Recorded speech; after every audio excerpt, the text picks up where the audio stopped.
Boa tarde a todos.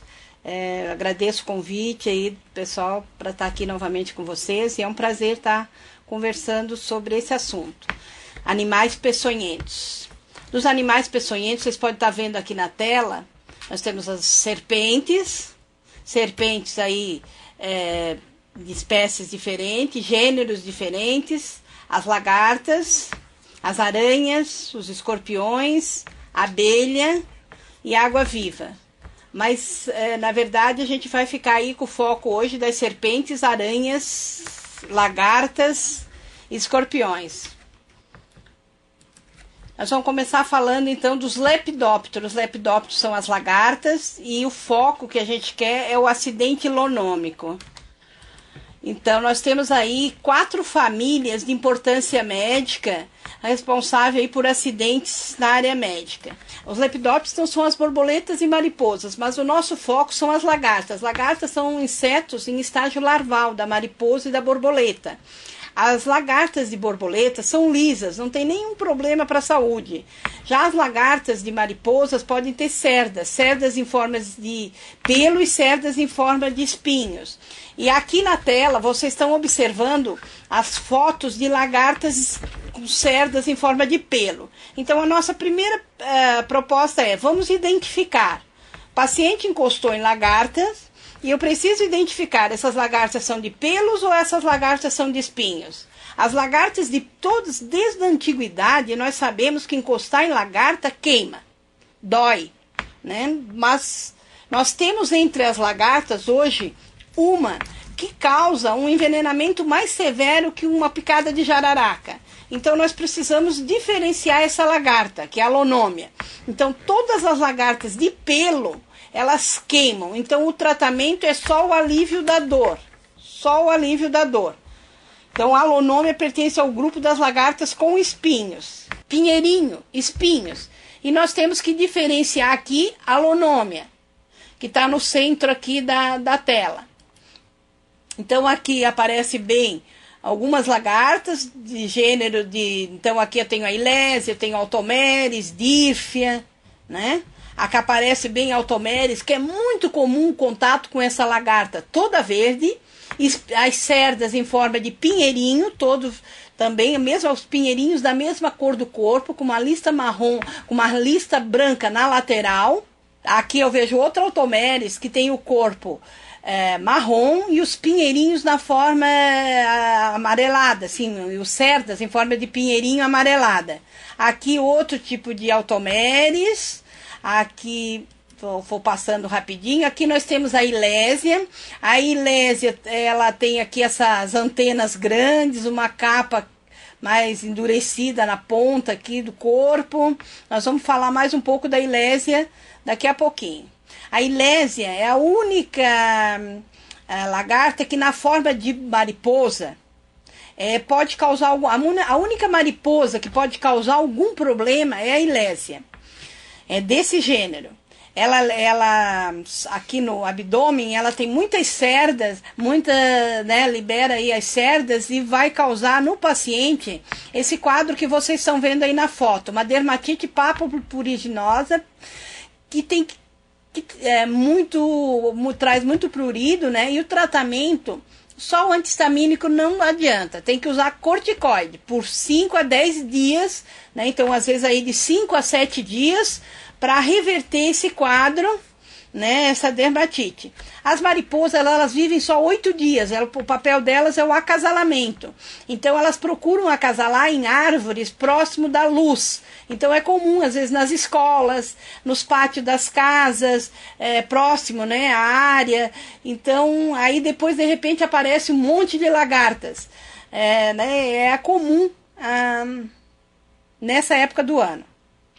A nossa grande preocupação é com a alonômia. Então essa que está aqui na tela, lagarta com o corpo marrom, espinhos esverdeados, em forma de pinheirinho. Eu gostaria que vocês observassem essa mancha marrom longitudinal no dorso da alonômia. Contornadinha de preto, tem umas manchas brancas, né? Então, o corpo marrom com faixas longitudinais marrom caramelo, contornadas de preto, manchas dorsais brancas e cerdas esverdeadas. Essa é a característica da alonômia. Eu vou passando aqui muitas vezes a alonômia. Aqui aparece a alonômia oblíqua, que é da região sul aqui do Brasil. A alonômia aquelos, que é da região nordeste. A alonômia oblíqua tem na região sul, Uruguai, Argentina, Peru, e na região... e a alonômia aquelos é uma alonômia mais da Venezuela, também do Peru e do norte do Brasil, Pará, né, Belém, lá é essa aquelos. O envenenamento é muito semelhante. A alonômia, ela tem hábitos gregários, então aqui nós podemos ver uma colônia de lagartas aqui no tronco da árvore, né? Então podemos observar, elas mimetizam o tronco da árvore. Então, na prevenção, nos cuidados, é sempre observar o tronco da árvore. Por isso que a gente também orienta pintar com cal, né? Pintar de branco com cal até 1,5 metro, porque assim, a mariposa coloca os ovos lá nas folhas. Aí nascem as lagartas bem pequenas e vão se alimentando das folhas. À medida que elas crescem, elas vão descendo no tronco da árvore. Elas atingem até 8 centímetros e a pupa é formada lá no pé da árvore. Então, à medida que elas vão crescendo, elas vão descendo mais no tronco das árvores. Por isso que o acidente com lagartas do gênero Alonômia é muito comum na palma da mão, no braço, no tronco, no corpo. Por quê? Porque vai subir na árvore, vai abraçar a árvore e aí acontece o acidente, o contato. Mas não dá para descartar que alguém andando de ônibus vai sentar no banco e senta em cima de uma lagarta, porque o ônibus passou lá na rua, encostou numa árvore e a janela estava aberta e na árvore tinha lagarta e ela caiu dentro do ônibus. Dentro de casa, às vezes na cama, vai deitar e tinha uma lagarta na cama. Deu vento e o vento jogou uma lagarta para dentro de casa pela janela. Então eu só estou comentando algumas circunstâncias que a gente já pegou acidente com lagartas. Então aqui, uma colônia numa árvore, né? Então mimetiza bem o tronco. Essa é uma foto aqui da Lagoa da Conceição em Florianópolis. Então, para vocês já saberem que não é um privilégio do oeste a lagarta. Então, a lagarta está bem, a alonômia está bem distribuída em todo o estado de Santa Catarina. Embora os acidentes hoje ainda acontecem mais aí na região oeste e meio oeste. Nessa foto aqui, nós temos a ilésia e a alonômia. Então, aqui a ilésia e aqui a alonômia. E essa aqui é uma foto que veio de uma das unidades básicas de saúde, que foi coletado e enviado para o Centro de Informações Toxicológicas para identificar. A mesma coisa aqui, a gente tem 2 alonômias aqui e muita ilésia. Aqui eu coloquei uma foto de alonômia, outra foto de alonômia e aqui a foto da ilésia. Eu queria que vocês observassem que na alonômia a lista marrom contornada de preto e na ilésia eu tenho uma lista marrom contornada de branco longitudinal. Só para vocês observarem. Então aqui tem muito material nessa aula que é justamente para ficar como material didático aí para vocês. Eu fiz questão de colocar essa foto aqui também, que veio lá de 13 de maio, foi encontrada aí na calçada, andando na rua, né? Então é sul do estado. A gente já teve acidente em Jacinto Machado, né? E a gente encontrou essa lagarta também já lá em 13 de maio. Então vários locais aí, né, do estado. E aí, a alonômia, então o acidente pulonômico, o quadro clínico. O paciente, ao encostar, então, na taturana, na alonômia, tem muita dor em queimação, prurido, eritema, eventualmente pode formar bolha, esse quadro de dermatite urticante. Esse quadro de manifestação local, ele pode reverter espontaneamente em 2 a 3 horas. E o paciente pode vir a apresentar cefaleia, vômito, mal-estar, dor abdominal, náusea. Mas o mais grave no acidente pulonômia e que tem que prestar atenção e precisa do diagnóstico é a complicação hemorrágica. Então, a alonômia, ela tem um veneno que eu volto a repetir, ele tem uma potência na coagulação do sangue maior do que o veneno da jararaca. Então, ele consome todos os fatores da coagulação e leva o paciente a uma incoagulabilidade sanguínea. Fica com o sangue incoagulável. Então, por isso tem o risco da hemorragia. Então, pode formar equimose, hematoma eventualmente, então hematúria, sangue na urina, gengivorragia, porque na gengiva pequenos vasos, então pode romper com facilidade, sangrar, sangramento em feridas recentes, pode ter hemorragia intraarticular, abdominal, hemorragia pulmonar, hemorragia em glândulas, né? E o mais grave é uma hemorragia intraparenquimatosa cerebral. As complicações do acidente por lonômia, quando não tratado, é insuficiência renal aguda e hemorragia cerebral. Nós temos 6 óbitos no estado de Santa Catarina, na época que nós não tínhamos o soro antilonômico.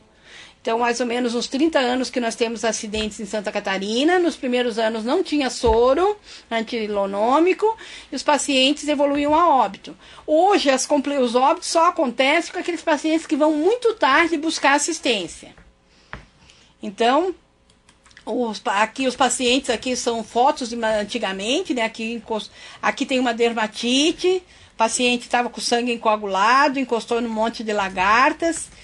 Essa outra foto, a paciente com uma equimose, procurou assistência 76 horas só depois do contato e o sangue estava incoagulado. Essa criança aqui também, várias equimoses pelo corpo, depois de 2 dias, mais de 2 dias de ter encostado em lagartas. Aqui a paciente encostou, né, o contato com a lagarta foi no abdômen, e vocês podem ver equimose aqui, né, na região glútea, nos joelhos, né, aqui com sangramento nas articulações. Esse outro paciente aqui encostou aqui nessa mão, e a gente pode ver uma equimose aqui, né, no braço, edema no outro, a perna, né. Aqui vocês podem observar a urina de um paciente. Uma paciente que chegou com 24 horas aí, mas é hematúria franca, né? Depois do soro, foi administrado o soro, e depois vocês podem observar que a urina que o sangramento foi, né, regredindo até a urina voltar a ficar limpa. Então, aqui a gente já tem vários mecanismos estudados, onde age na coagulação do sangue. Então, ativa fator 10, ativa fator 2, né? Transforma esses dois mecanismos aqui, são bem entendidos. Transforma toda a protrombina em trombina e transforma o fibrinogênio em fibrina. Então, forma muito microcoágulos, consome todos esses fatores da coagulação. Aqui é todo um estudo feito nos pacientes, quais são os fatores da coagulação e da fibrinólise que estiveram alterados. Isso aqui é resultado de exames que a gente fez nos pacientes de Chapecó. É muito importante o processo educativo. Encostou em lagarta, procurar assistência médica, procurar a unidade básica de saúde para orientar e para fazer o diagnóstico se é um envenenamento por lonômio ou por outra lagarta. Antigamente, aqui a gente tem um estudo que os pacientes levavam até 20 horas. 50% dos pacientes só chegavam na atenção, na assistência à saúde depois de 20 horas. Depois, com programas de rádio, material educativo, campanha, os pacientes passaram a chegar, 50% dos pacientes chegavam até 3 horas. E mais recentemente a gente observa que 50% dos pacientes que encostam em lagarta chegam até 2 horas do acidente. Então esse processo educativo ele precisa continuar. E aqui está o fluxograma. Eu gostaria que depois vocês imprimissem esse slide e deixassem nas unidades para ficar sempre de referência com uma foto da lagarta, mais esse fluxograma. Qual é o protocolo, então, que vamos trabalhar? O paciente chega com relato ou suspeita de contato com lagarta não identificada, ou então lonômia, mesmo identificada com lonômia. Nós, mesmo que seja lonômia, nós não vamos administrar o soro em todos os casos, porque é muito difícil a produção do soro, né? Vocês sabem que precisa mandar a lagarta para o Butantan, precisa coletar a lagarta, mandar para o Butantan para produzir o soro. Então, e algumas pessoas encostam muito de leve e não causam envenenamento. Só tem veneno na lagarta acima de 4 centímetros, de 4 a 8 centímetros. Então, nas lagartas pequenas não tem veneno. Então, o diagnóstico é laboratorial. Então, o paciente chega, tem que fazer, não importa se ele chegou com 1 hora, com 2 horas, a hora que ele chega tem que fazer o exame de coagulação. O ideal é fazer o tempo de coagulação e o tempo de protrombina e o tempo de tromboplastina parcial. Tem esses 3 exames, porque é mais fácil decidir em cima de 3 exames do que um só. Se o exame já está alterado, se eu tenho TC, TP, TTPA incoagulável ou prolongado, eu já vou encaminhar esse paciente para o hospital para receber soro antilonômico. Se a unidade básica não tem como fazer o exame, então também precisa encaminhar o paciente para um local onde tem como fazer o diagnóstico, tem como fazer o exame. Então, se tiver alterado, tem que tratar com soro antilonômico, tem que monitorar, tem que hidratar muito bem o paciente, tem que avaliar a função renal, porque vocês viram lá que eu falei que uma das complicações era a insuficiência renal. Então, além de tratar, neutralizar o veneno com soro antilonômico, é muito importante hidratar muito bem o paciente para prevenir a insuficiência renal. Vamos dizer que no primeiro exame deu normal, o resultado foi normal. Esse exame precisa ser repetido com 6 horas do acidente. Não é 6 horas do primeiro exame, não. É 6 horas do acidente. Se esse resultado vier alterado, trata o paciente com soro antilonômico. E todo o controle, hidratação, internação. Se o segundo exame de 6 horas do acidente vier normal, esse paciente precisa repetir o exame com 12 horas. Se esse exame ter alterado, ele vai para o tratamento com soro antilonômico.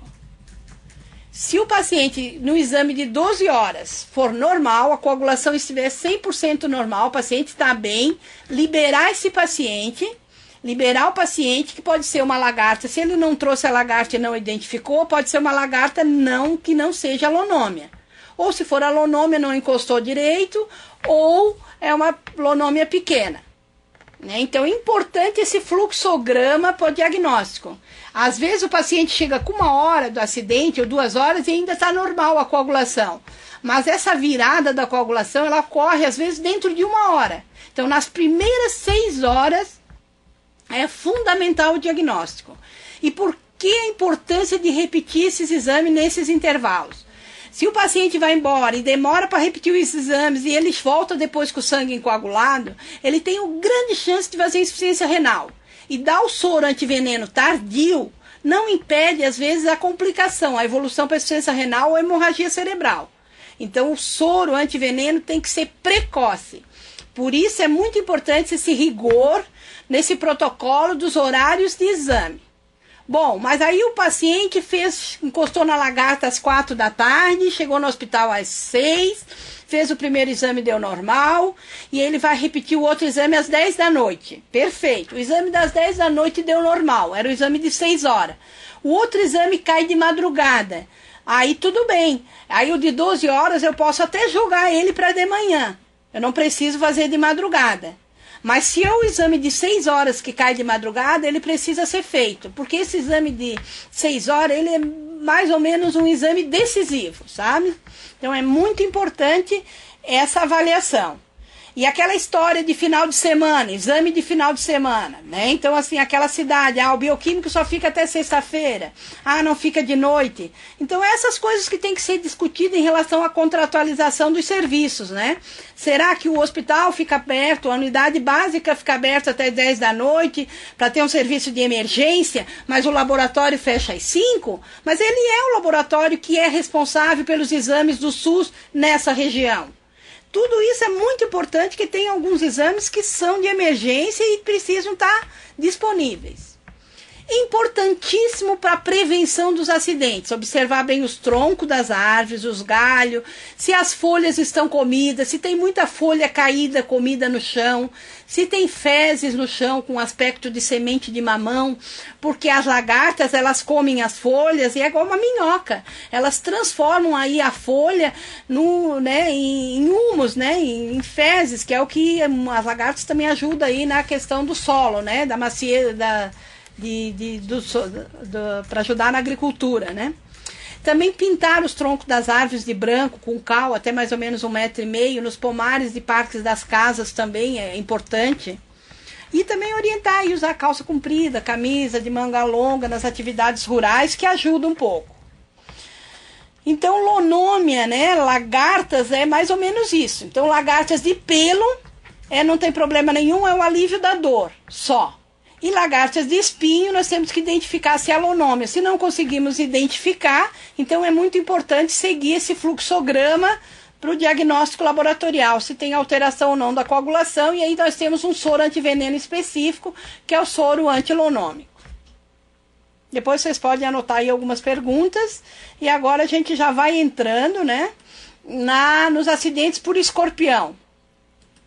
Então, em Santa Catarina, nós temos o escorpião do gênero Titius e do gênero Botriurus. O Botriurus não tem importância médica, eu só vou mostrar porque ele é muito comum na areia, né? Em algumas cidades, região de praia. Mas o escorpião venenoso, que causa preocupação, pode levar a óbito, tem soro antiveneno, é o Titius.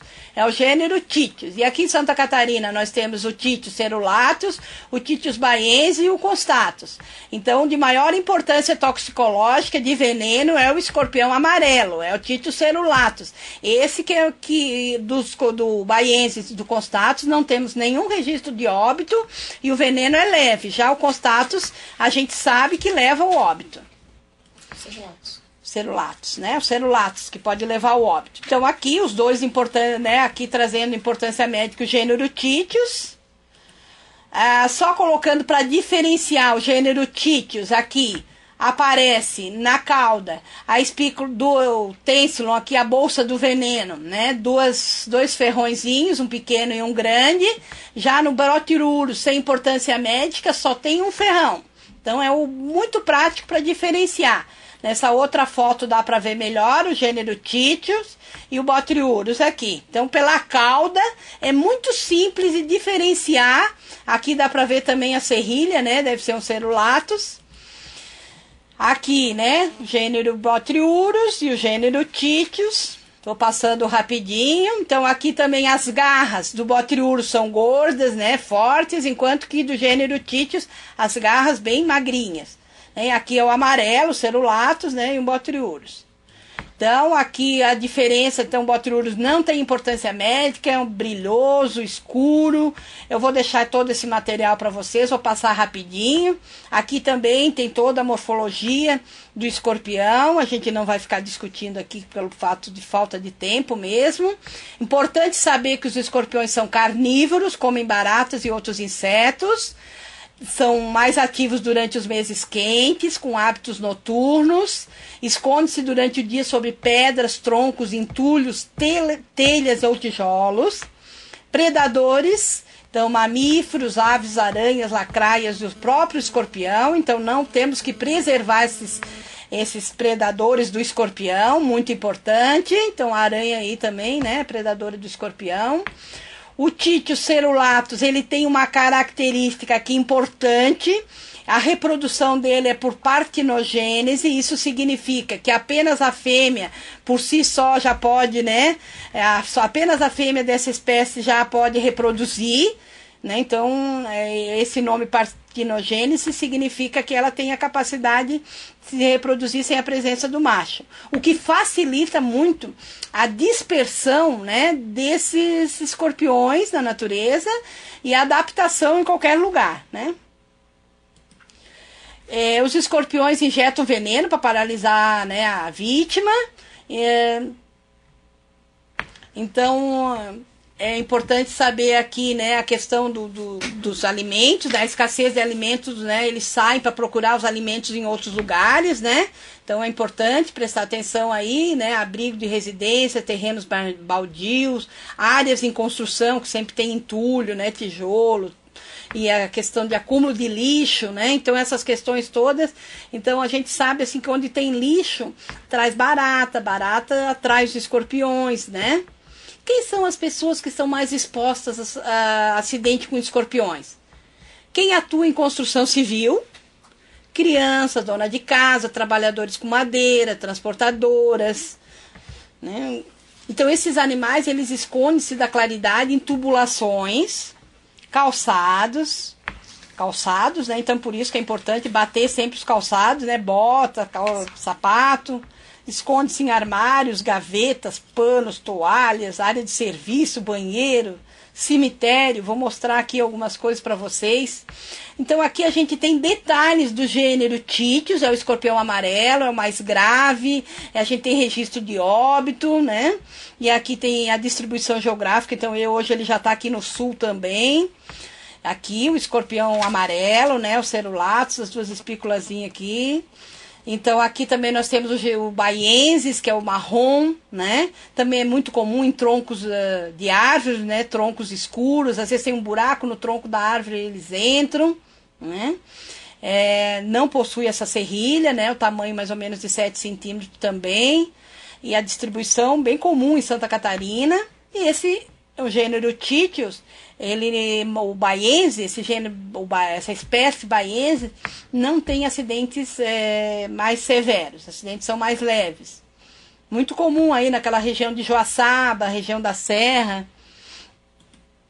Aqui o Costatus, o veneno é mais fraco ainda do que o baiensis, mas é também do gênero Títios. Então depois fica todos esses detalhezinhos, essas características de cada um deles. Eu vou me preocupar mais em estar mostrando a questão do veneno. Então o que fazer nos acidentes com escorpião? Limpar o local com água e sabão.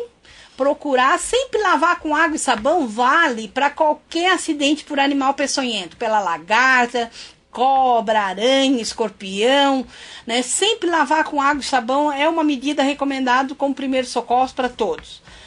E procurar orientação médica imediata e mais próximo do local do acidente. De preferência, né? Levar o escorpião junto, quando possível, capturar o animal e levar. Então a gente chama atenção para as crianças, né? Criança picada tem que procurar assistência com mais rapidez.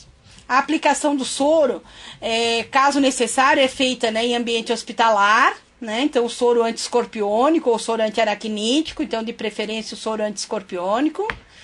E é importante também considerar a possibilidade de, por exemplo, numa região que não tem escorpião, nunca foi relatado, não dá para descartar a possibilidade de escorpião, porque eles podem serem transportados em carga de material, em caminhões que transportam madeira, lugar de pó. Em Santa Catarina, os primeiros lugares que apareceram escorpiões desse gênero Cerulatus, o amarelo, foi aqui em Florianópolis, aí na região das verduras, aí, como é que chama, lá no Ceasa, aqui, né, no mercado lá das frutas, e ali São Francisco do Sul, né? Então veio no porto lá de São Francisco do Sul, que tem muito em Minas Gerais, São Paulo, né? São regiões ricas dessa espécie Cerulatus. Bom, aqui o acidente com o escorpião, né? Já falei o que fazer, o que não fazer está aqui também, nunca dar bebida, compressa, né? Não fazer nada disso, é lavar com água e sabão. Aqui a gente tem uma distribuição de Santa Catarina, os municípios que já tiveram relatos de acidentes, 2007 a 2012 no Sinam, relatados casos de acidente por escorpião, né? O mecanismo do veneno. O veneno do escorpião é um veneno neurotóxico periférico. Ele estimula fibras musculares e terminações nervosas, tanto do sistema simpático quanto do parasimpático e da medula suprarrenal. Libera os neurotransmissores, tanto catecolaminas quanto acetilcolinas. Ora eu vou ter sintomas, né, das catecolaminas, né? Adrenalina, noradrenalina, de midríase, aumento da frequência cardíaca, aumento da pressão arterial. Eu posso ter uma arritmia cardíaca, vasoconstrição, sudorese, aumento da frequência respiratória, aumento da glicemia, diminuição do potássio. Mas eu posso também predominar alguns outros sintomas da acetilcolina, do colinérgico, temiose, diminuição da frequência cardíaca, arritmia cardíaca também pela acetilcolina, vasodilatação, aumento de secreções, broncoconstrição, aumento da amilase. Então, mas 99% dos pacientes podem fazer só a dor. Então a gente pode ter no escorpião, no envenenamento grave, uma disfunção cardíaca também pela descarga maciça dessas catecolaminas. Fica aqui o detalhe, né, dessa lesão cardíaca. Então nós temos casos leves de escorpião, sintomas exclusivamente locais, dor, discreto edema. Moderado, vômito, mais algumas manifestações sistêmicas isoladas, como aumento da frequência cardíaca, aumento da pressão arterial, discreta taquipneia, leve agitação, sudorese. E grave. Grave são os acidentes que vêm com náuseas e vômitos profusos. Esse é um dado importante. O paciente chega vomitando muito. É um paciente que tem que ser encaminhado de imediato para um serviço de suporte avançado. Então, é um paciente que pode receber o soro, mas se receber um suporte clínico adequado, é mais importante, né, do que ficar correndo de serviço em serviço até chegar naquele que tem o soro. Então, o serviço que recebe um paciente grave de escorpião, ele tem que fazer o suporte clínico adequado enquanto vem o soro até ele. Então, aí, nos casos graves, então, aumento de secreções, né, alterações de ritmo cardíaco, a complicação maior, né, então vai alternando sonolência, vai alternando agitação e sonolência, estado de coma e estado de agitação. E o paciente pode fazer um edema agudo de pulmão, né? Então o edema pulmonar aí é o mais grave, insuficiência cardíaca, edema agudo e choque e óbito. Então esse é o caso grave de escorpião. No local da picada, uma discreta epiremia, é a dor que é muito importante. Aqui a gente destaca os sintomas, né, locais, os gastrointestinais, né, cardiovasculares, respiratórios e neurológicos, destacando que, eu vou no próximo slide aqui, né, que o tratamento sintomático, né, analgésico, anestésico local e analgésico, o soro anti-escorpiônico, o soro anti-aracnídeo, em caso específico. Então, nos casos leves, só analgesia. Casos moderados, pode ser usado 2 a 3 ampolas de soro anti-escorpiônico ou soro anti-aracnídeo. Então, aquele paciente que tem vômito, cialorreia, agitação, taquipneia, taquicardia, esse paciente moderado já precisa ser monitorado com eletrocardiograma.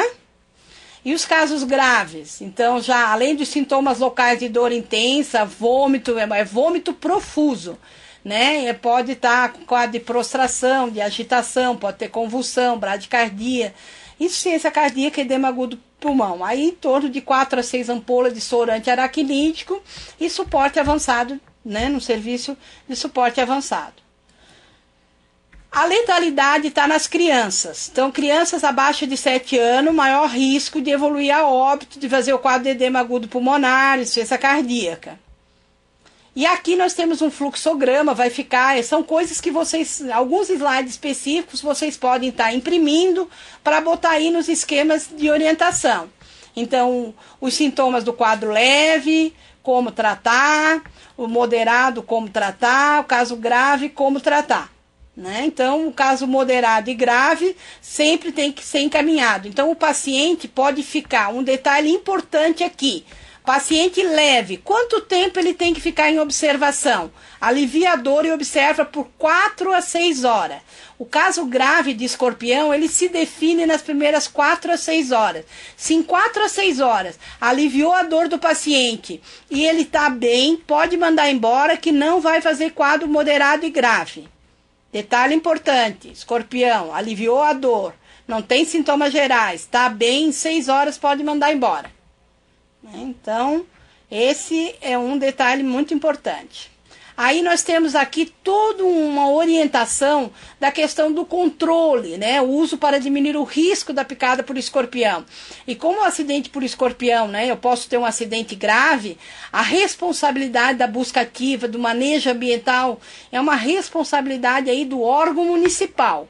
Registrar os acidentes, cuidar, capturar, identificar, encaminhar para identificar um monitoramento e avaliação das funções das ações de controle.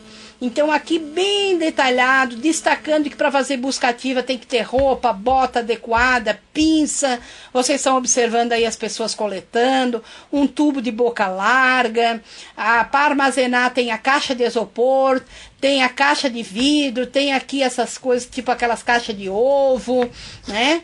Onde coloca e armazena os escorpiões. Depois a Tassiana vai dizer por que mesmo, Tassiana, que eu uso essa luz aqui de noite. Emite bioluminescência. Porque eles têm bioluminescência, então tu usa uma lanterna, né? Isso.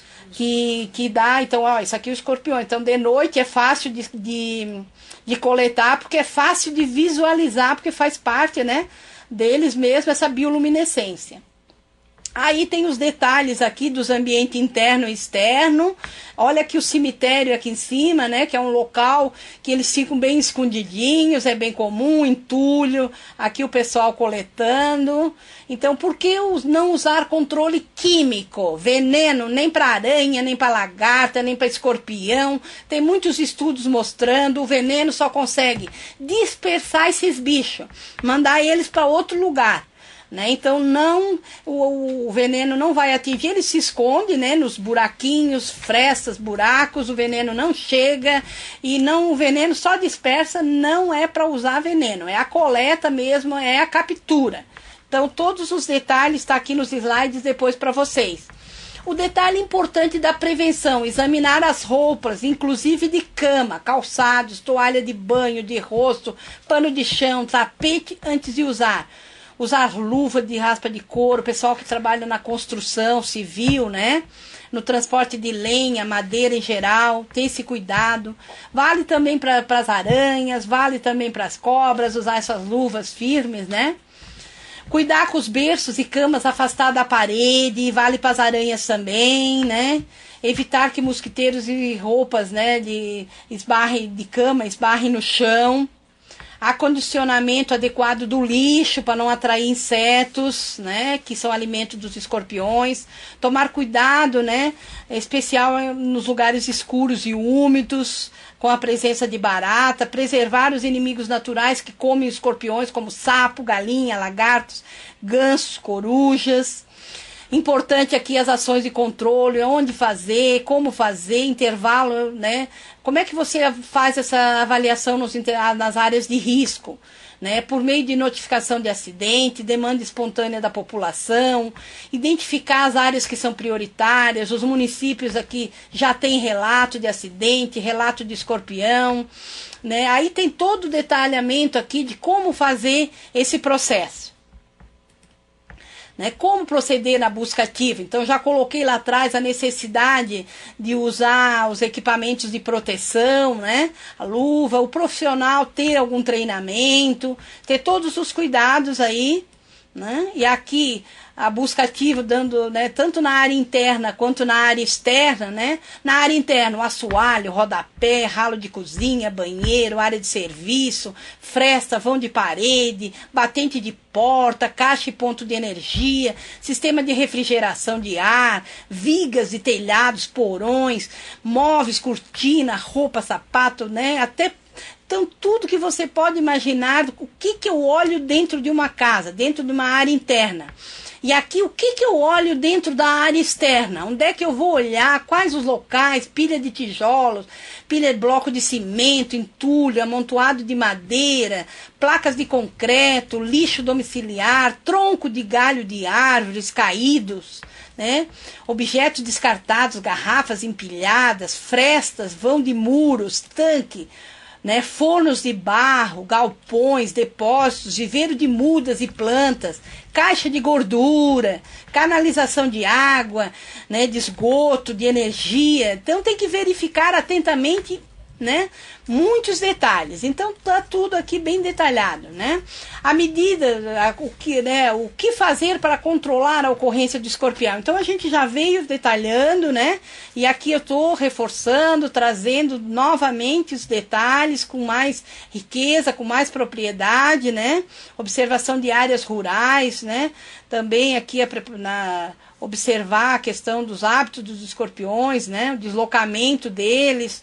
Então, eu sei que tem um pessoal de Joinville ali acompanhando, o pessoal que vai trabalhar, né, pessoal da vigilância. Então, além de ter o manual aqui, né, que vocês têm o manual, tá tudo detalhado, essa aula vai ficar todinha aí para vocês. Então, a capturar os escorpiões com segurança. Então, todos aqueles detalhes que a gente já falou estão aqui bem reforçados, né? Questão dos cuidados para não receber uma picada de escorpião na hora que está fazendo essa coleta, né, essa captura. Eu não tenho tempo aqui para detalhar, né, eu tenho que chegar lá nas aranhas e nas cobras, né, e o tempo está passando. Mas ficou aí bem documentado essa questão da importância do manuseio aí correto, do controle, né, do escorpião. Então, se nós tivermos um controle bom do lixo, e a captura e o monitoramento, nós vamos ter um controle da situação aqui no estado. E agora nós vamos falar um pouco das aranhas. Aqui de importância médica nós temos a Loxos ocelis, a Phoneutria, a Latrodectus. Mas eu vou mostrar aqui a Lycosa, que é a aranha da grama, que é uma aranha que tem uma seta aqui no abdômen. Essa aranha não tem importância médica, não tem soro, mas é comum às vezes no cortar grama ela sair, às vezes a picada dela não leva o paciente para o hospital.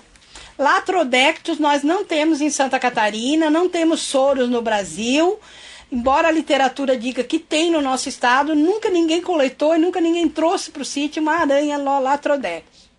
Mas vamos, né, ficar atentos. No Brasil, então, nós temos esses 3 gêneros, a Phoneutria, armadeira e a Loxos ocelis. Nós vamos começar falando da Loxos ocelis. Eu queria que vocês observassem. A Loxos ocelis é a que nós chamamos popularmente de aranha marrom. Ela tem um corpo pequeno e as pernas 3 vezes o tamanho do corpo. Ó. 1, 2, 3. 3 vezes o tamanho do corpo. Então, corpo pequeno, pernas grandes. A Loxos ocelis é uma aranha, então, pequena, 1 centímetro de corpo e 3 centímetros de pernas longas, 3 vezes o tamanho do corpo, cor marrom, ambiente interno, lugares escuros, quentes e secos. Atrás de quadros, armários, caixa de papelão, livro, embaixo do sofá, dentro de gaveta, nos cantos de parede, nas frestas. Ambiente externo, vive sobre pedras, telhas, tijolos, muito comum, a pessoa está carregando tijolo, está mexendo com tijolo e de repente já está aí, foi picado por uma aranha. Então a história do que o paciente estava fazendo, quando ele de repente ele aparece com uma lesão, e o que ele estava fazendo no dia anterior ou naquele dia é muito importante. Elas se alimentam de traças, cupins, tatuzinhos, moscas, mosquitos e vespas. No Brasil são descritas 10 espécies de Loxos ocelis, mas em Santa Catarina nós só temos a intermédia e a leta. Então aqui mais uma foto, eu botei muita imagem aí porque essa aula vai ficar com vocês. Essa é uma Loxos ocelis intermédia e essa é uma Loxos ocelis leta. A leta é mais na região sul do estado e na região aí do Alto Vale do Itajaí, região de Rio do Sul e todos os municípios próximos, tem muita leta. Tem a Loxos ocelis, é uma aranha que tem 6 olhinhos, aparece aqui, né, em forma de meia lua, são olhinhos claros e é um método que usamos para botar no microscópio para identificar. Importante aqui nos hábitos das aranhas, ó, aqui porões, paióis, telhas, tijolos, elas fazem essa teia esbranquiçada, ó, essa teia de algodão. Aqui bem comum, né? Aqui é o buraco de um tijolo. Então, o quadro clínico do Loxos ocelismo. Loxos ocelismo, eu tenho um Loxos ocelismo que é uma lesão cutânea, e eu tenho um Loxos ocelismo, uma lesão cutânea, mas um quadro hemolítico. Então o quadro hemolítico é o que nos preocupa mais. Bom, a lesão cutânea ela surge horas após a picada. A picada de Loxos ocelis passa despercebida, porque é uma aranha pequena, porque a dor é discretíssima, na hora da picada dói igual uma formiga, e a pessoa às vezes não dá importância. Às vezes as pessoas dizem, por que uma aranha tão pequena? O que ela pode fazer? E no entanto é essa aranha pequena que é a mais venenosa. Então, eritema, dor, edema, equimose, uma necrose, a gravidade evolui aí, né, com uma área de necrose que nós vamos ver logo em seguida, na área cutânea. E a cutânea hemolítica, a grande preocupação é essa hemólise intravascular, a destruição das hemácias, que leva uma anemia aguda, né, nas primeiras 24 horas você pode cair o teu hematócrito aí para 10, 5. O paciente apresenta uma icterícia, uma hemoglobinúria, então a urina fica escura aqui, é hemoglobina na urina. Se tiver hemólise, ele pode evoluir com insuficiência renal aguda e coagulação intravascular disseminada. E, assim, também pode ter alterações de estado geral, febre das primeiras 24 horas, um exantema, prurido generalizado, manifestações de mal-estar. Esses sintomas gerais, eles podem vir aqui junto com a lesão cutânea sem a presença da hemolítica. Ou às vezes associado com a hemolítica, também, né, estado geral com a cutânea. Então aqui a gente tem uma lesão cutânea evoluindo, aqui evoluindo. Aqui esse mesmo paciente com essa lesão discreta aqui, uma equimose, uma bolinha aqui, ele está com óleo à urina, né? Então uma hemólise muito importante. Essa criança quando chegou, depois eu vou mostrar mais fotos, né? O principal mecanismo do veneno, da dermonecrose e da hemólise, não, assim, muita coisa ainda precisa ser investigado. Mas a dermonecrose tem uma enzima que é chamada de esfingomielinase, mais proteases, peptidases, componentes do veneno, né? Que eles agem sobre a membrana basal da célula endotelial, da matriz celular, e, né, libera sininas, ativa o sistema complemento e, consequentemente, faz uma ativação, né, por quimiotaxia dos neutrófilos e leva à destruição tecidual. A mesma enzima esfingomielinase, ela também está associada, né, ela, por sua vez aqui, ela induz a ativação de metaloproteases endógenas, cliva essas glicoforinas e deixa o eritrócito, a hemácia, mais sensível à lise pelo complemento. Então, ele induz uma ativação do sistema complemento, o que leva, então, a essa hemólise. Mas por que nem todos os pacientes fazem hemólise? Ou fazem uma lesão extensa? Então, pode ser que as aranhas fêmeas têm mais veneno, uma determinada idade da aranha também, pode estar relacionada à susceptibilidade individual do paciente, então relacionado com o paciente. Então nós temos na própria lesão cutânea, uma lesão incaracterística, aquele paciente que chegou com apenas uma bolha de conteúdo seroso, de edema discreto, um eritema e de prurido, rubor, sem dor em queimação, picada de Loxos ocellis, com bolha, sem dor em queimação, sem equimose, não é característico. Não viu aranha, fica duvidoso. Mas a gente tem casos com lesão incaracterística e que viu aranha também. Lesão sugestiva, dor em queimação, de início precoce, edema endurado. Quando você apalpa a lesão, você sente uma massa dura embaixo da equimose. Eritema, bolha, equimose. E a lesão característica? Aquela lesão com dor e queimação, uma dor intensa, edema bem endurado, eritema, lesões hemorrágicas focais, violácea, mesclada com áreas pálidas, que nós chamamos de placa marmórea. Tem necrose, né? E até bolhas sanguinolentas ou hemorrágicas. E aí a forma edematosa, que é mais de rosto, picada em tecido frouxo, às vezes só faz edema. Olha, aqui está bem característico a placa marmórea, né? Lesão cutânea, áreas esbranquiçadas, a epidemia, áreas mais arroxeadas. Ainda não tem necrose aqui. Aqui já dá para ver mais uma área de equimose com um pouquinho de necrose. Epidemia importante, ó. Mas essas lesões, se chegarem, não viu aranha, não tem história, é muito comum. Então essa é a clássica, é a característica. É a lesão característica de Loxos ocellis. Essa aqui já é a forma edematosa.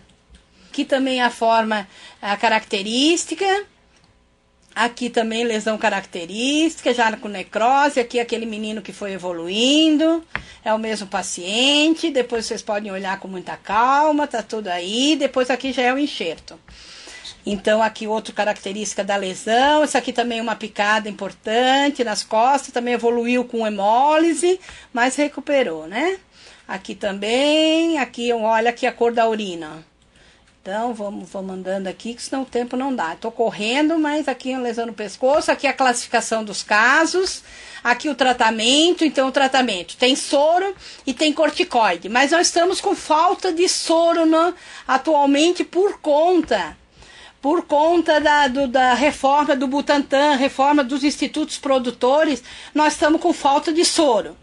Então, em breve, né? Então, assim, importantíssimo na picada por Loxos ocellis, sempre entrar com a prednisona, o corticoide, né? 40 mg dia, para a criança, então, 1 miligrama quilo dia, já desde o primeiro momento, por via oral, por 3 a 7 dias, pode usar corticoide tópico, a limpeza da lesão, isso é muito importante. Nós estamos aqui construindo, não está pronto ainda, mas eu botei aqui, adiantei já para vocês, nós estamos construindo um protocolo para Santa Catarina, nesse período de crise do soro, e é uma maneira da gente trazer alguns elementos.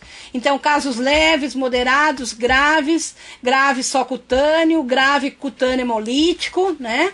Então, nessas primeiras linhas aqui, a gente tem a classificação, e aqui o tempo que chegou para ser atendido. Se chegou com menos de 6 horas, viu a aranha, não, o que que faz? Sim, viu a aranha, já entra, né? Como é que é o esquema de tratamento? Então, nós vamos discutir um pouquinho mais esse protocolo, e a gente vai estar mandando para todo o estado aí esse fluxograma para ajudar também nas unidades básicas o que fazer. Mas assim, a gente sabe que tem casos leves, que tem casos moderados e que tem casos graves. Importantíssimo nas primeiras 24 horas fazer exame para avaliar se não está evoluindo para hemólise. Um paciente que vem com história de picada de aranha, nas primeiras 24 horas não pode ser liberado só com medicamento sem fazer um hemograma, uma bilirrubina indireta, que eu já coloquei aqui nos slides tudo direitinho, os exames que tem que ser feito. Então é bilirrubina, para ter o valor da bilirrubina indireta, o hemograma pode fazer um LDH. Então, se tiver alterado, é o sinal de hemólise. Daí o atendimento precoce, quando está fazendo hemólise, ele é muito importante, porque dá soro. Depois que já fez a hemólise, que está em insuficiência renal, com CIVD, o soro não faz nada.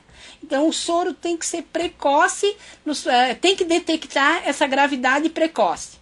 Mas é muito importante, né, essa avaliação. E a afoneutra, que nós temos aí, a maioria dos nossos casos é a afoneutra. O veneno é muito parecido com o do escorpião, é neurotóxico periférico. E a afoneutra, ela faz o diagnóstico para o médico quando ele chega para ser atendido. Porque o paciente diz assim, eu fui picado por uma aranha grande que armou as patas dianteiras e me picou. Ou estava calçando o sapato e tinha uma aranha grande dentro do sapato. E a picada da afoneutra é uma picada muito dolorida, leva o paciente de imediato para o hospital. Então, um paciente que chega com história de picada de aranha, doendo muito, e faz 10 minutos, faz 30 minutos, faz 1 hora que foi picado, não é na Loxoceles que tem que pensar, é a afoneutra. Porque a dor é intensa e leva o paciente para a unidade básica de saúde. Né? Então, é uma aranha grande, né? Dor imediata, irradiada, dá parestesia. Então, o veneno neurotóxico periférico também despolariza, né? Que age em canais de sódio, ativa, libera, tanto pode estimular a liberação do sistema do colinérgico quanto do adrenérgico, né? E pode levar a contração muscular, um discreto edema, como a gente pode observar aqui. A dor é muito importante, pode levar a um quadro de priapismo, agitação psicomotora, raríssimo. Casos mais graves, 0,5% dos casos são graves, que leva a sudorese profusa, cialorreia, vômito frequente. Igual o escorpião, na foneutra, né, a armadeira, é o vômito um parâmetro de gravidade. O paciente que só chega com dor é um paciente que... o paciente com dor, o alívio da dor só. O paciente que chega com dor intensa, né, ou agitação, vômito profuso, já tem que pensar que é um paciente que pode evoluir com edema agudo de pulmão. Então, caso leve, é só o anestésico local, o analgésico sistêmico. 99% dos casos são leves. Não é para usar soro antiaracnídico para afoneutra, ainda mais agora que está faltando soro. Né? E nos casos graves, com edema agudo de pulmão, que salva esse paciente é o suporte clínico adequado. É o tratamento para edema agudo de pulmão. E nem dá tempo para chegar ao soro. Se não esperar o soro e não der o suporte clínico adequado, não vale. Então, aqui o caso moderado, o caso grave, né? Então, raríssimos casos graves de foneutra. Então, aqui detalhadinho o tratamento específico. Vai ficar esse material todo com vocês. Aqui uma comparação entre Loxoceles e foneutra. A foneutra na extremidade e a Loxoceles é nas partes cobertas, né? Então, aqui os cuidados todos que tem que ter. Aqui nós temos bótopos, laquésios, crotalos e micruros. São as serpentes que temos em Santa Catarina. Né? Na verdade, é importantíssimo chegar... Serpentes, acidente por serpente, é importantíssimo que o paciente seja encaminhado para o hospital.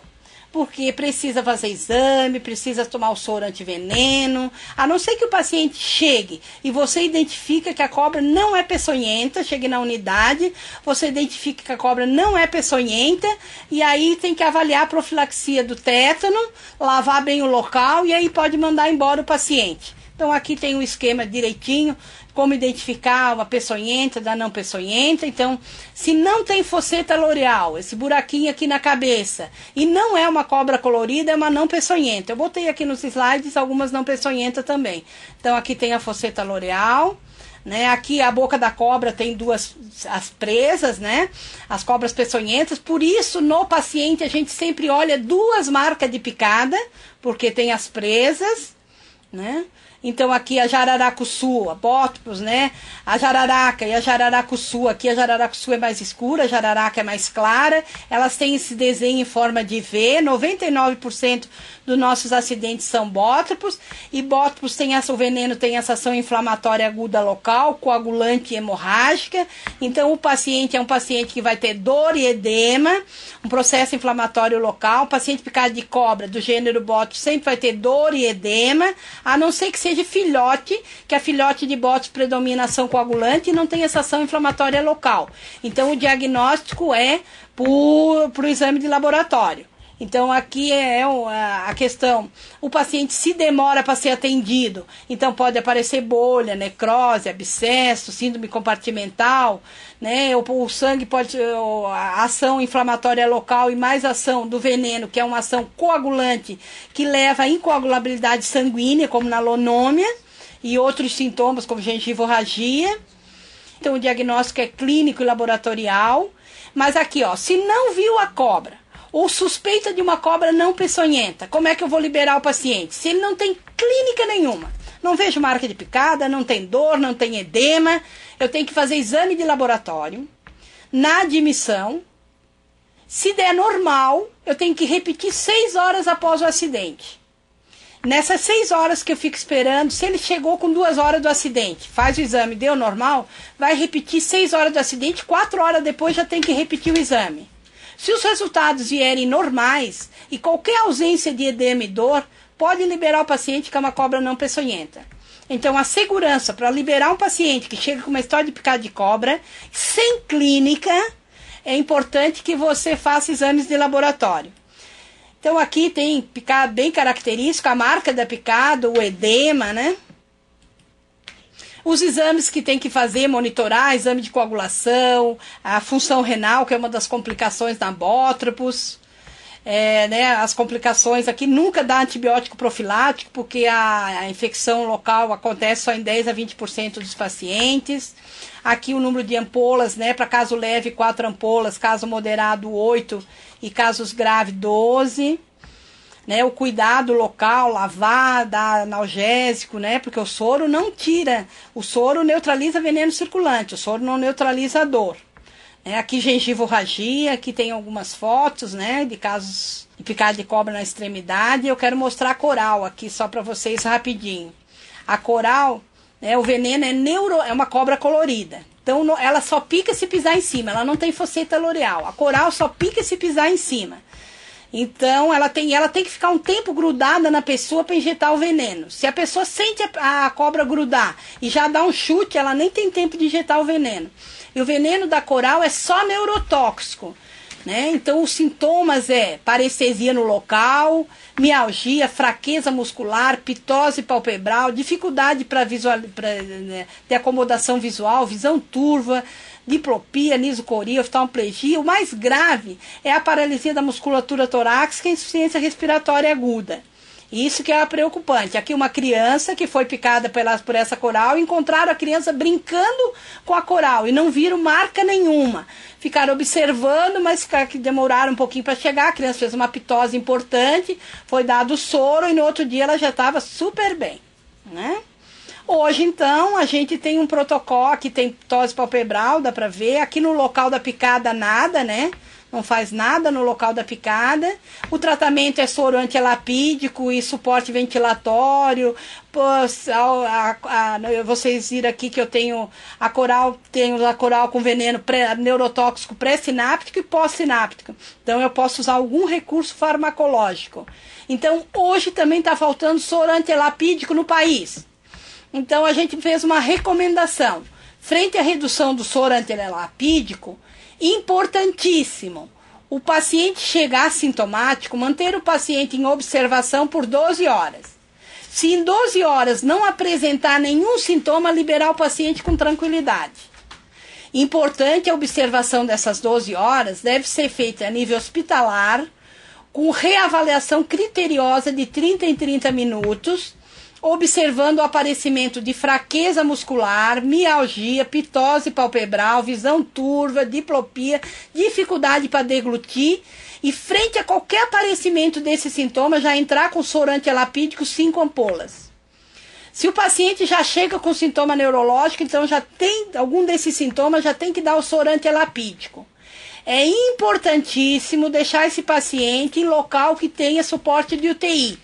Porque dependendo do estágio, o paciente pode evoluir com insuficiência respiratória e o paciente tem o recurso que é ficar entubado, né? Então, com ventilação mecânica. Então, dá uma paralisia muscular, paralisa toda a musculatura respiratória, você entuba o paciente, ventila e aí o veneno é metabolizado, é eliminado e o paciente volta a respirar espontaneamente em 24, 48 horas, dependendo da gravidade.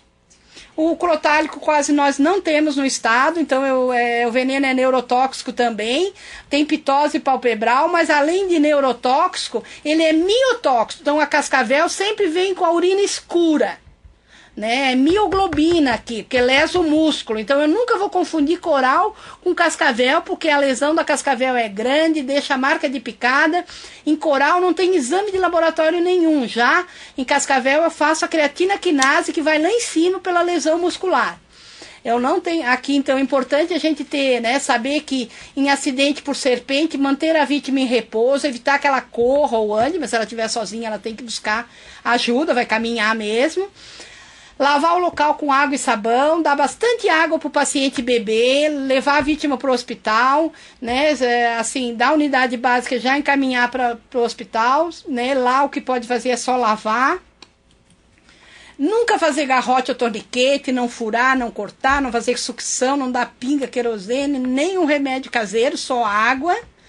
Aqui a gente tem aqui uma cobra que é peçonhenta, que aparece a foceta, e a cabeça de uma outra que não é peçonhenta, e aqui a gente tem algumas fotos de cobras não peçonhentas, né? E aqui, nessa não peçonhenta, que é a cobra cipó, ela tem uma presa muito atrás, ela consegue fazer uma lesão, mas não tem soro específico. Esse é o manual do Ministério da Saúde de diagnóstico de animais peçonhentos. Aqui tem o site do CIT, na área de animais aqui, né? Clicar para buscar todas as informações, tem muita informação na página do CIT. Aqui também, né, destacando que qualquer acidente por animal peçonhento, né, ou de suspeita, ligar para o centro, que a equipe está aí para tentar ajudar, mandar foto. A bibliografia que foi utilizada, os nossos telefones, nossos e-mails, nossos contatos. Peço desculpa pela rapidez com que eu falei, por ter, né? E eu vou disponibilizar para vocês também uma aula de animais marinhos, que é a questão da água viva, que agora vem no verão. Contato com água viva, sempre jogar vinagre em cima, ácido acética 2%, vinagre, que o vinagre destrói o veneno da água viva, né? Então é só vinagre mesmo.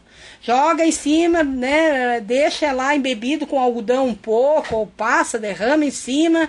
Na unidade básica de saúde, todos devem ter uma garrafa de vinagre para atender os casos de contato com água viva. A abelha, que também eu não abordei aqui, que não deu tempo. Nós não temos o soro para a abelha ainda. Então, por enquanto, é retirar o ferrão e suporte clínico adequado. Qual a gravidade da abelha? Uma picada pode levar a uma reação de tipo alérgica grave. Múltiplas picadas é ação tóxica, a nível cardíaco e muscular. Então, na verdade, assim, rabdomiólise, né? Então, leva a insuficiência renal, a insuficiência cardíaca. Então, o suporte clínico adequado nas picadas de abelha.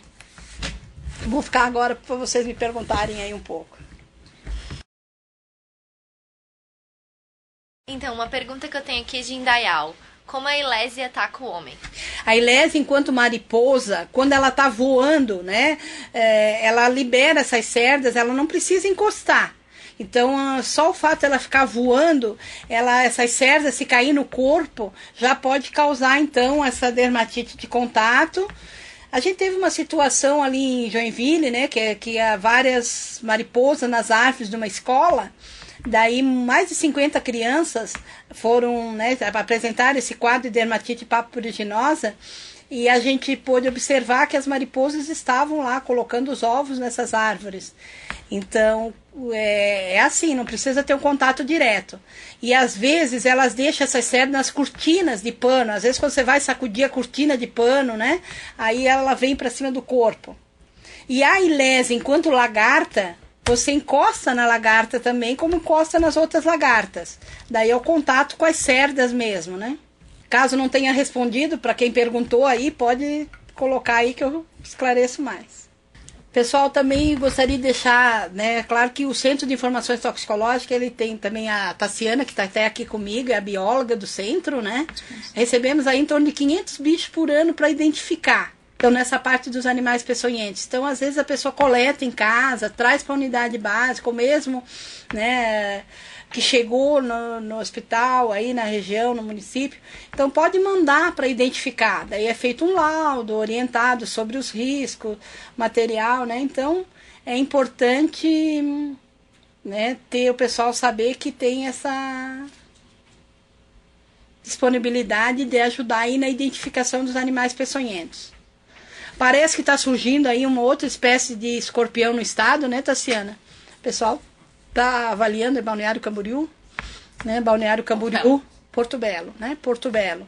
Uma outra espécie que também nos preocupa, porque ela é mais próxima do cerulatus até, do que do baiensis. Então, um veneno um pouco mais potente. Então, é importante essa coleta, encaminhar para identificação, manda foto, depois manda o animal.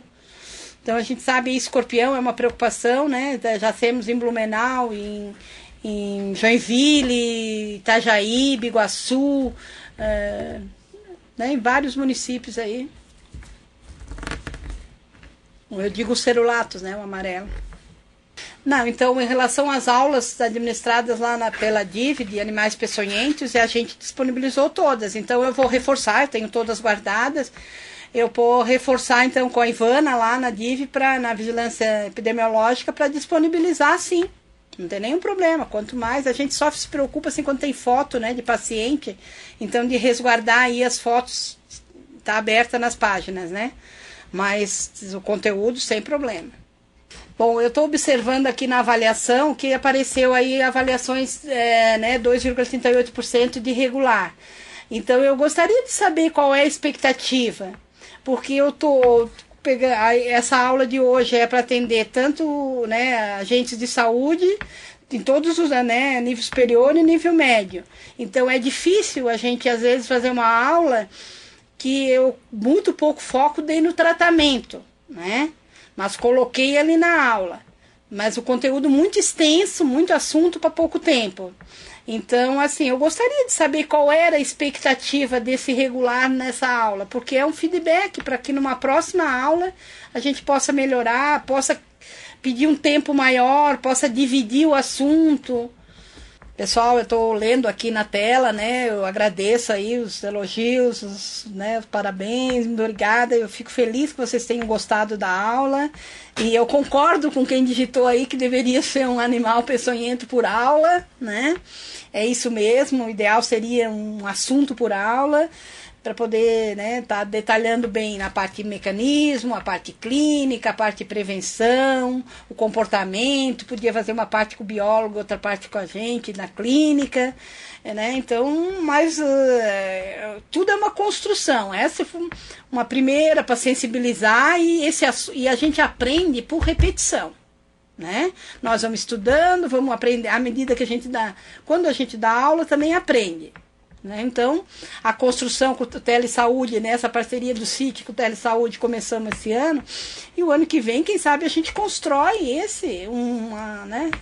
Essa sugestão aí que a gente também estava discutindo aqui, um assunto por aula, começamos aí no mês de setembro, que começa a esquentar, né? Setembro, outubro, novembro, dezembro. Aí você pega esse período quente, né? Ou mesmo em março, se precisar discutir, se vocês sentem aí, a gente pode vir aqui em março, fazer uma discussão, mandem perguntas. Mas muito obrigada aí, né? Colocaram aqui que tinha um grande número de pontos acompanhando a aula. E eu sempre sei também que em cada ponto tem muitas pessoas. Eu espero que o pessoal de Joinville, né, que também aí estava com a expectativa do escorpião, a gente, né, com a aula ali impressa, vocês possam... E discutam aqui com a Tassiana também, e qualquer coisa a gente faz uma aula específica aí com vocês em Joinville, se precisar. Daqui, né, por web, porque o deslocamento esse ano está meio difícil. Estamos à disposição. A Tassiana está dizendo aqui que está à disposição, né? Se vocês acham que dá para fazer uma aula assim com calma por web, a gente tem esse recurso.